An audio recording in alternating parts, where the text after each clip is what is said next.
Oke, assalamualaikum warahmatullahi wabarakatuh. Halo teman-teman pendengar setia dari podcast. Saya Nurul Burhan. Dalam pertemuan kali ini kita akan membahas tentang sejarah Al-Quran di era Madinah. Sekarang kita sedang bersama dengan narasumber kita, yaitu Mas Sahlan. Ya, Bisa dari saya sendiri Zahlan Ahmad Mubarak dengan NIM 0043. Oke, baik Mas Sahlan. Nah, sebelum kita masuk pada dalam ini, apakah bisa dijelaskan dulu latar belakang dari turunnya Al-Quran di era Madinah? Oke, baik Mas Burhan.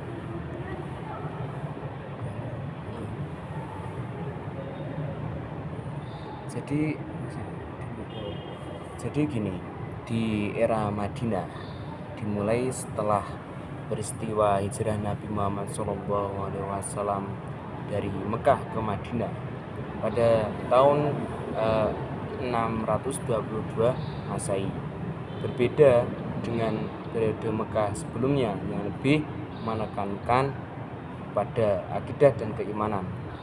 Wahyu di era Madinah sendiri lebih banyak membahas hukum, sosial, politik, dan pembentukan masyarakat Islam. Jadi gini, enaknya gini, kalau di era kita memangnya kayak gini, kalau di era Mekah sendiri itu lebih menekankan hablu minallah, akan tetapi kalau di era Madinah itu lebih menekankan hablu minanas. Seperti itu Mas Burhan. Oh iya. Jadi bagaimana bisa dikatakan bahwa Al-Quran itu di era Madinah itu bisa berperan sebagai pedoman hidup di masyarakat? Bagaimana pendapat Anda, Mas?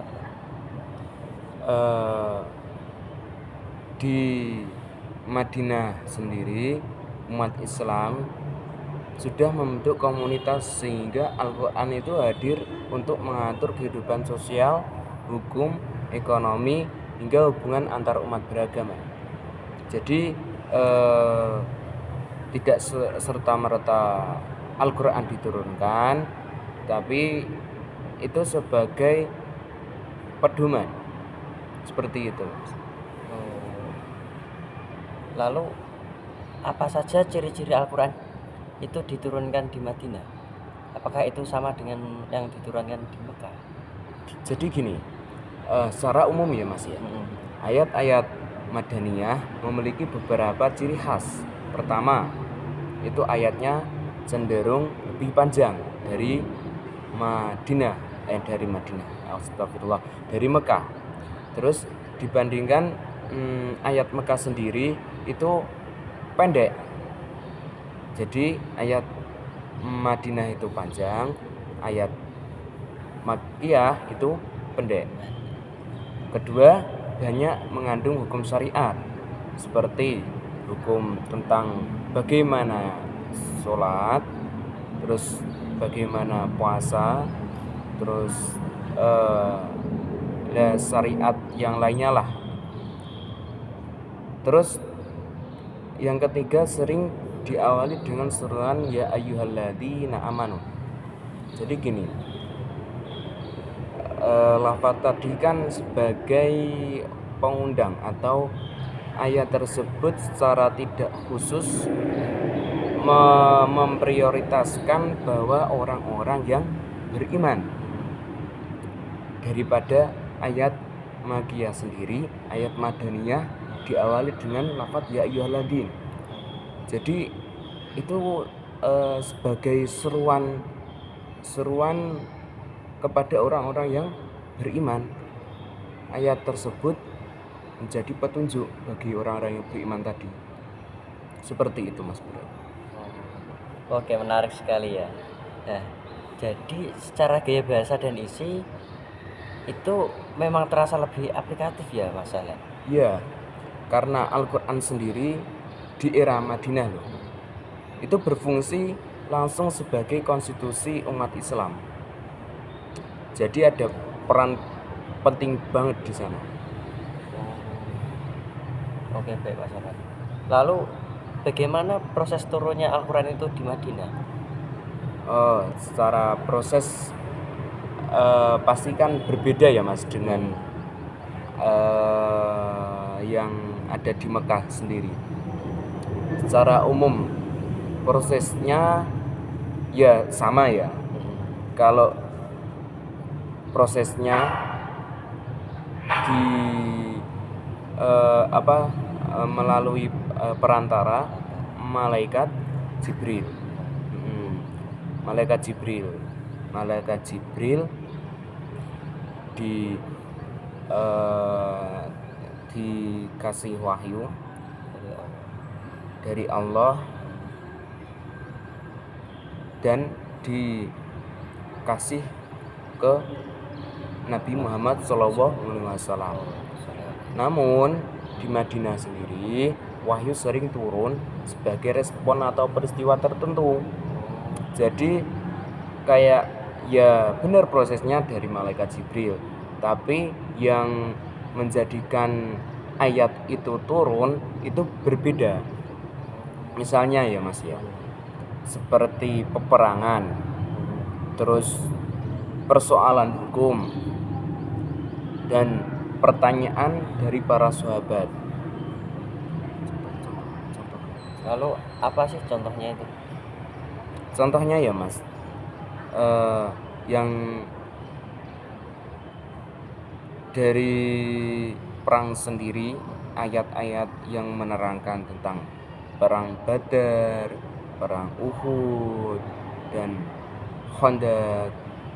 Selain itu banyak ayat yang turun untuk menjawab persoalan umat Islam sendiri, seperti masalah tentang kaum munafik, hubungan dengan Yahudi dan Nasrani, serta bahkan itu sampai hidup kenegaraan. Jadi di politik itu ada. Jadi itu. Oke. Lalu bagaimana penulisan Al-Quran di era Madinah pada waktu itu? Apakah itu sudah bisa dibukukan apa belum, Mas Ahmad? Kalau zaman dahulu kan gini ya Mas ya. Zaman dahulu itu sangat terkendala sekali kalau secara media. Beda seperti zaman sekarang. Media kan sekarang kan sudah canggih ya Mas. Iya. Mesin cetak itu bahkan ada di setiap rumah ya. Kayak laptop, komputer, bahkan HP itu kan juga mesin cetak bisa. Iya. Itu kayak sampean WhatsAppan sama temennya itu kan bisa ya. Kalau zaman dahulu sangat minim sekali itu. Iya. Media itu sangat minim sekali. Kertas-kertas juga. Kertas-kertas kan belum ada di sana.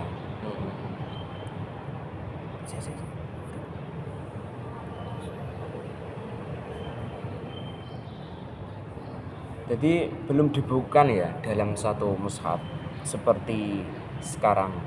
Namun penulisan Al-Quran sudah sangat intensif. Nabi Muhammad SAW memiliki para penulis wahyu seperti Zaid bin Sabit, Ubay bin Ka'ab, dan Ali bin Abi Thalib. Jadi zaman dahulu kayak gini. Di situ emang belum ada media sama sekali. Tapi kalau dari sahabat sendiri itu sudah sudah satu langkah dari Nabi Muhammad. Jadi kayak ya yang tadi saya sebutkan tadi sudah siap untuk mengetik.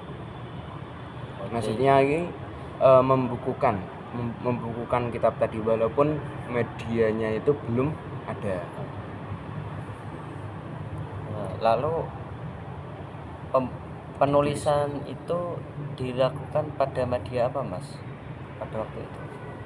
Jadi gini, dulu tadi saya sudah mengatakan dulu belum ada yang namanya kertas. mesin ketik, mesin print-printan kan belum ada. Ya belum ada waktu itu. Eh, jadi gini, ditulis di media ya sederhana, seperti kelapa kurma, tulang, batu yang apa ya, kayak batu tipis gitu ya. Batu tipis kan kalau diangkat itu kan kayak nggak terlalu berat gitulah. Dan bahkan itu kulit hewan pun dijadikan loh. Jadi kan kalau bangkai hewan itu kalau disamakkan ambil kulitnya, Iya. itu kan kulitnya itu kan hukumnya suci. Itu dijadikan mushaf itu. Pada zaman dahulu kayak gitu mas. Ini gini, bedanya kalau zaman sekarang ya mas ya. Sekarang memang ya banyak sekali yang namanya itu mesin ketik, mesin print-printan, laptop, komputer segala macam itu canggih banget zaman sekarang. Akan tetapi ya mas ya, ini pembahasan saya tambahi dengan pesan moral lah. Jadi zaman sekarang itu anehnya gini mas, Al-Quran itu banyak sekali loh. Masjid bahkan satu dusun itu ada yang 3 loh mas. Saya pernah itu melihat Al-Quran itu sangat banyak sekali sekarang, tapi yang memahami, yang menghafalkan, yang dekat dengan Al-Quran itu sedikit. Nah, minusnya zaman sekarang itu di sini, di situ.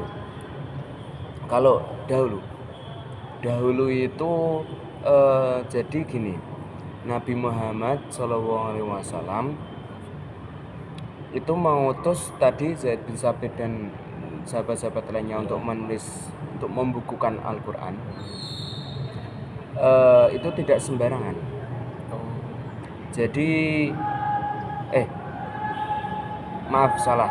Ini bukan dari Nabi Muhammad. Nabi Muhammad itu wafat terus dibukukan pada zaman Utsman apa siapa itu. Saya lupa. Banyak gitu. Zaman dahulu itu kayak gini. Enggak sembarang ya. Tadi saya ulangi lagi ya. Tadi sahabat tadi itu memang belum ada yang namanya dibukukan. Akan tetapi si Zaid bin Sabit dan lainnya itu punya hafalan Al-Quran yang sangat cenderung tinggi.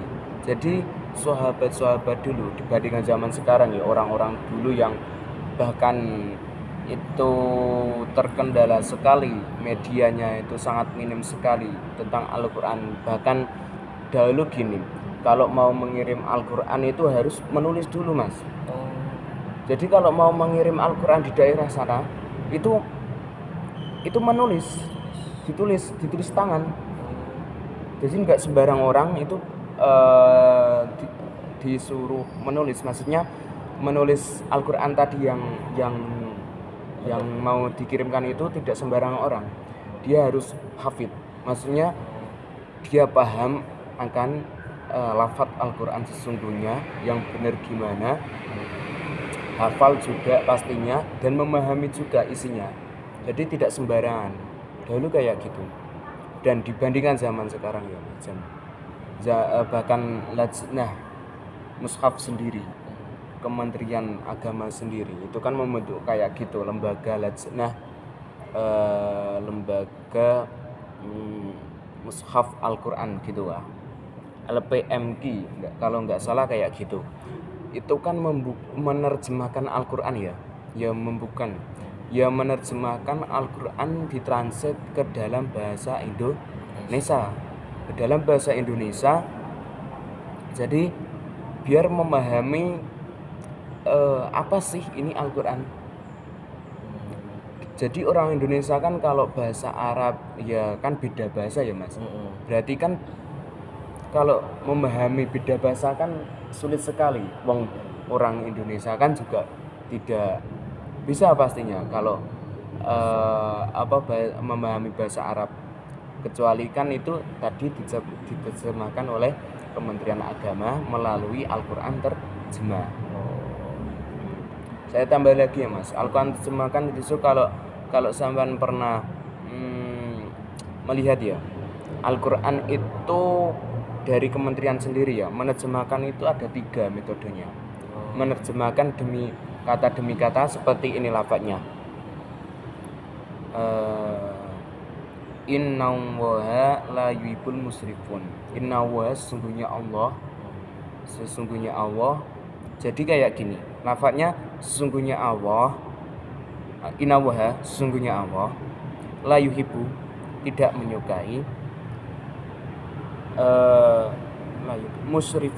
musrifun orang-orang yang berlebihan. Jadi demi kata itu diartikan. Itu metode yang pertama. Kalau yang kedua, kan ada 3 ini. Dari jurnal saya bacanya kayak itu. Yang ketiga itu penerjemahan cara lafdhiyah. Jadi gini, innallaha la yuhibbul musrifun. Sesungguhnya Allah Subhanahu wa taala tidak menyukai, tidak suka atau tidak demen. Ya, suka itulah, tidak menyukai orang-orang yang berlebihan. Jadi gitu. Satu kalimat tadi itu diartikan seperti itu. Ya, dan yang ketiga ini terakhir ya Mas ya. Tafsiriyah. Jadi penerjemahannya kayak gini. Inna la yuhibbul musrifun itu ditambahi. Tidak kayak seperti tadi lafdhiyah. Sesungguhnya Allah itu tidak menyukai orang-orang yang berlebihan dalam segala sesuatu, berlebihan dalam nafsu, berlebihan dalam banyak sekali Mas itu Mas. Jadi penafsiran itu ditambah lagi penafsirannya itu. Jadi kayak memahami sangat mendalam sekali, kayak menjelaskan lebih spesifik dari metode-metode sebelumnya. Jadi seperti itu Mas. Lalu seberapa besar peran Al-Quran dalam kehidupan bermasyarakat di Madinah pada saat itu Mas? Jadi kayak gini. Itu perannya sangat besar sekali ya Mas Burhan ya. Al-Quran menjadi sumber hukum utama, pedoman ibadah, dan rujukan dalam menyelesaikan konflik. Bahkan piagam Madinah yang mengatur hubungan antar kelompok juga sejalan dengan nilai-nilai Al-Quran. Jadi kayak gini, Al-Quran itu tidak hanya sebagai sumber ibadah, maksudnya rujukan ibadah, tata cara beribadah itu bagaimana, cara syariat itu bagaimana, akan tetapi juga sebagai hidayah, sebagai petunjuk permasalahan konflik. Bahkan tadi saya menyebutkan bahwa bahkan piagam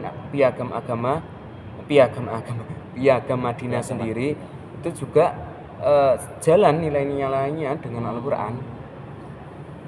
Jadi seperti itu Mas. Jadi Al-Quran itu bukan cuma menjadi kitab ibadah ya, tetapi juga menjadi kitab peradaban ya Mas. Kayak gini, itu kan pengaruh sendiri ya, maksudnya tepat sekali tadi Mas menyebutkan bahwa di Madinah sendiri itu Al-Quran membentuk fondasi peradaban Islam yang berkeadilan dan berakhlak. Jadi itu tidak hanya sebagai, ya tadi saya juga menyebutkan itu sebagai petunjuk keagamaan, akan tetapi juga itu kenegaraan, konflik politik itu sebagai petunjuk. Nah, dari Al-Quran sendiri itu menunjukkan ini loh yang benar, ini loh yang pasti, itu seperti itu. Oke. Terima kasih. Masya Allah, bagus sekali ya ini penjelasan pada hari ini. Terima kasih banyak Mas Alan atas penjelasannya dalam podcast yang bertema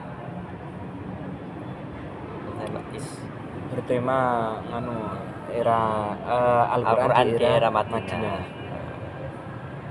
Ya. Terima kasih banyak Mas Alan atas ilmu dan penjelasannya. Ya, terima kasih saya sampaikan. Semoga podcast pada hari ini bisa menambah wawasan kita dan kecintaan kita dalam Al-Quran. Dan saya Nur Burhan pamit undur diri. Wassalamualaikum warahmatullahi wabarakatuh. Waalaikumsalam warahmatullahi wabarakatuh.